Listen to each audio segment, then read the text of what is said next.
With the muscle up, put simply, you would go build someone's pull-up nice and high, teach them the transition, and then they would dip out of it. That's a simple way to teach everyone.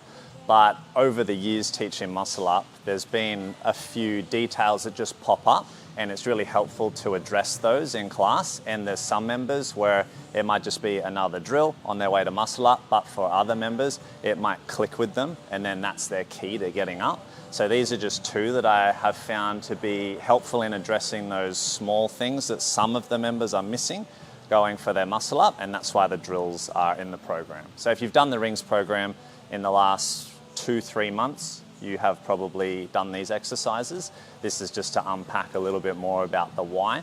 I think I'll demo it, talk about it, and then you guys can try it, and then we'll move on. So I won't spend heaps long on these. So first one is your low ring muscle up. So the purpose here is we're encouraging people to pull with power into it. Doesn't mean that they will accelerate as fast as they do in this drill, but it's just that intention to attack the pull-up rather than a slow grinded pull-up where they're going for their transition in that top position. They want to do this drill to encourage them to go fast into the top part, just so that when they actually go for it, they're also encouraged to attack that pull to go for the transition. So when I talk about this one, we can gloss a little bit over the technique. I would say to keep it on the more simple side, just keep the rings close to the body. So as they pull up, they're not pulling out wide. They're keeping it nice and close and getting into a tight, packed in dip position at the top. So we set this one up by doing a row, just because everyone is more powerful in their horizontal pull compared to their vertical pull. So everyone will set up in their row. They will pull up as fast as they can with their false grip in, rings kept close, and throw into the dip. The most common mistake with this one is because I'm coaching people to pull through the transition, you'll see people pull up. It might not be as obvious in the drill, but pull past it. And that's a really bad thing to get used to when you're actually going for your muscle up, going up and losing it out behind. So to get over that part, that's just where we're saying keep everything close, and your checkpoint is a tidy dip in that position. So you're not pulling past it, you're trying to hit your dip, and that's the drill done. So last thing I'd add is just with the row, everyone's got a different level of strength. Of course, that's the better one for everyone to get speed, but some might have to set up quite high to understand position. Some might have to go, or can go, have the luxury to go quite low to practice. So just when you're coaching, just move around and make sure everyone's at the right position. If someone's here and they're moving at that speed, it's probably a bit too difficult for them. Make it a bit easier so they build speed. So let's all find a pair of rings and just practice that. That's it. A good goal is hands or rings underneath the armpit. If you find anyone's doing their transition to ring further out, or sorry, further behind the shoulder, they're probably pulling a little bit too through. A little bit loose on that one, please. Nice.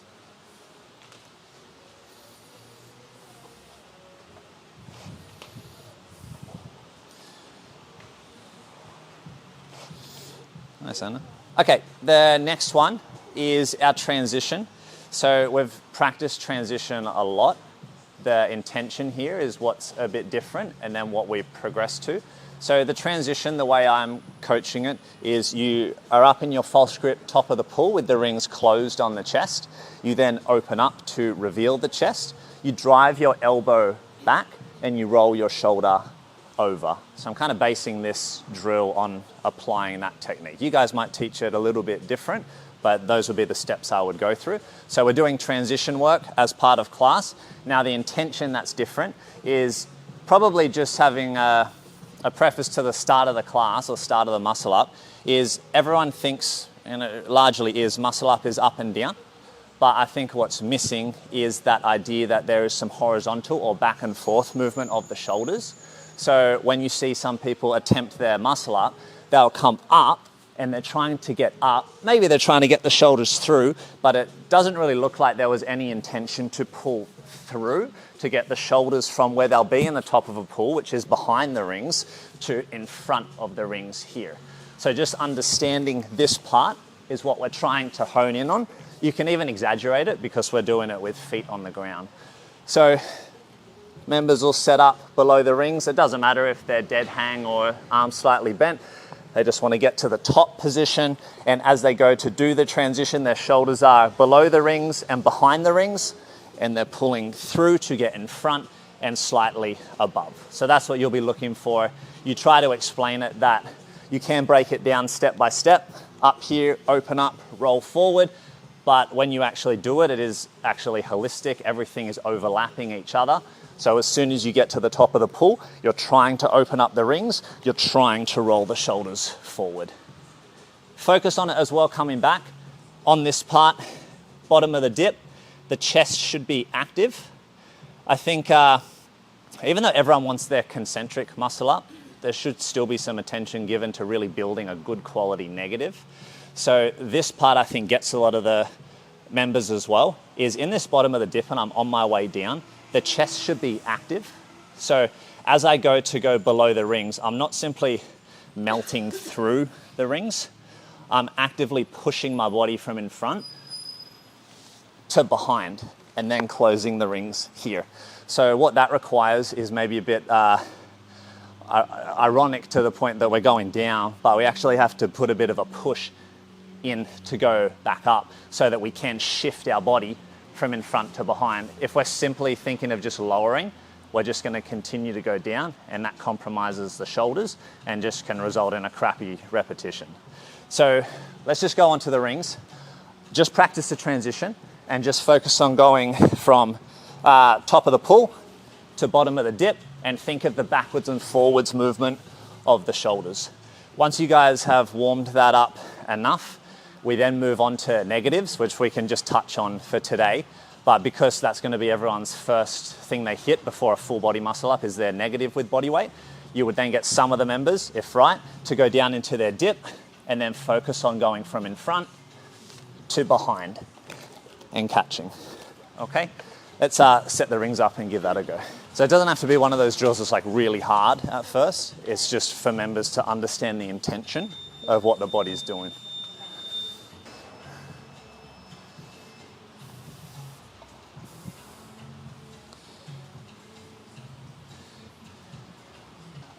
Let's turn around now, guys, on these low rings here.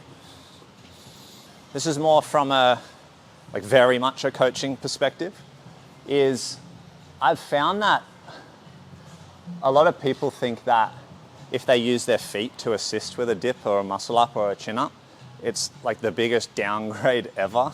It's like being told they suck to use their feet. But there's actually so much room within using your feet to get stronger. So I just feel like, say I'm doing a muscle up, people think using my feet is up and not using my feet is like a really big grind to get up, and that's what we're trying to get to as soon as possible. But within that, there is, even for me, like I can use my feet right now to assist, but I can still make that extremely challenging for me to get that. And it's just because I understand how much I need to use that to help out. And I don't think you can really learn that unless you go through some trial and error, but just try to be on the lookout or be mindful for how members are working. And if you feel like they're working within a challenging range, like a 7 out of 10, 6 out of 10, or if they're not understanding how much their feet should be helping or not. Specific to muscle up, I find that when people are going to use their feet to assist for this one, they don't quite, and it makes total sense, they don't quite understand that something where they're just standing up through the position and not looking at the dip as a proper checkpoint is totally unrealistic to how they're going to do the move. I think we can all appreciate how incredible this would be if this is someone's first muscle up, simply because they're not going into that supportive position here. They're basically isolating their triceps and going for a triceps extension with body weight, which is really cool, but not realistic. So Just be mindful of two things with low ring muscle up transitions or practice. They're using their feet appropriately to make the positions realistic to their end goal, and that they are not floating through the whole transition. The main one for me is just getting them to understand the dip is a legitimate checkpoint that they have to hit before they start to press up. So it's not just transition and I'm on my way up. Transition and hit your dip and then start to press from there. Yeah. So we don't need to give that one a go, but that's just on the lookout when you're coaching. One cue I used for that when I was teaching it on the, because people on the box, they're like, oh, it's like same thing. Was just try to take the feet off at those checkpoints. So feet off in the full hang, feet off, so from here. Yeah. So feet off here, feet off here, feet off here, and then feet off there. Yeah. And they can't do it. So anyone that thinks it's easy with the feet, I just used it to show them that they were just using the feet too much at each of those. Yeah, I really like that one as well. And that's generally what comes first too, if people are going for their positions, is the pauses in the positions, then probably the negative, then half of the concentric, and then the full concentric. But yeah, starting with the dead stops is great. Any other questions, guys? That was the down low on the muscle up. Sounds like a good topic for an Insta clip, how to use your feet to spot you. Cool. All right, thank you guys.